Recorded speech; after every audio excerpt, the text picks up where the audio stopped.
لما جاء الموت إلى عمر رضي الله عن عمر، لما جاء الموت لعمر بن الخطاب رضي الله عنه بكى عند الموت وقال لابنه عبد الله: يا عبد الله تعال ضع خد أبيك على التراب، بالله عليكم ما الذي صنعه عمر حتى يصنع هذا الأمر عند الموت؟ وهو الذي قضى الحياة بصحبة النبي صلى الله عليه وسلم، وهو الذي قضى الحياة جهادا ودعوة وإيمانا وصبرا واحتسابا وعبادة وشوقا إلى الرحمن، إلا أنه بكى عند الموت.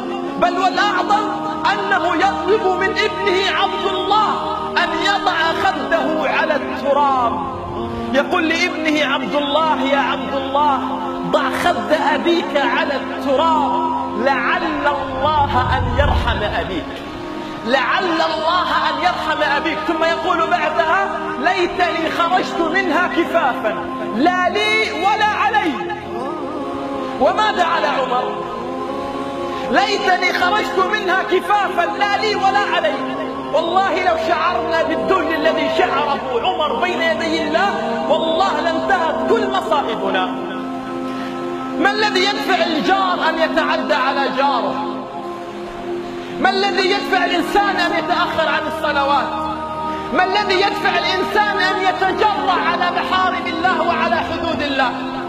ما الذي يدفع الإنسان أن يحتك أعراض الناس دون أن يبالي ويتكلم في شرف الناس دون أن يبالي، إلا لأنه لم يستشعر مخافة الله؟ والله لو استشعرنا ذرة من مخافة الله التي خافها عمر عند الموت والله لانتهت كل الذنوب وكل المعاصي. لكن مصيبتنا أننا لا نستشعر هذا الذل بين يدي الله، لا نستشعر هذا الانكسار بين يدي الله. نظن أننا قد خلقنا عبثا، نظن أننا قد خلقنا عبثا، نمرح ونفرح ونلعب هكذا في الدنيا. من أعظم ومن أكثر من روى الحديث عن النبي صلى الله عليه وسلم؟ أليس هو أبو هريرة؟ أليس هو أبو هريرة؟ هل مررت على حديث عن النبي صلى الله عليه وسلم لم تمر فيه عن أبي هريرة عن رسول الله صلى الله عليه وسلم؟ ماذا بعد هذا الشرف إلا أنه بكى عند الموت، إلا أنه بكى عند الموت. فقيل له: يا أبا هريرة أتبكي وأنت صاحب رسول الله صلى الله عليه وسلم؟ اسمع ماذا قال: قال: والله لا أبكي على دنياكم هذه. الله أكبر. والله لا أبكي على دنياكم هذه.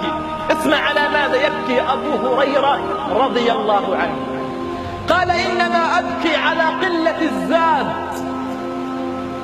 على قلة الزاد وعلى بعد السفر وعلى ضعف اليقين. اسمع الأخيرة: وإنما أبكي على خوف المنقلب والسقوط من أعلى الصراط في النار.